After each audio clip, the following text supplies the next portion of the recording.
Share steps that you've taken to become a better ally to AAPI or biopic communities. Anytime that you see something that's wrong or that you don't agree with, say something. And most importantly, don't let the whole movement become something that dies.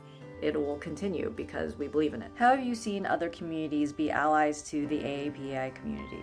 I think that the most significant thing that other communities have done, at least for me, is that they've reached out and they've said, hey, we just saw this thing happen. How are you feeling? How can we help? Do you have an example of a time where others at Microsoft supported you in being your most authentic self? And how has that affected you? One time that I can particularly remember was when I was getting some perspectives about being a little bit outspoken at meetings, and my manager told me, I saw those comments, and I think that you should take them with a grain of salt. You speaking up has added a lot of value to meetings, and you should keep doing it.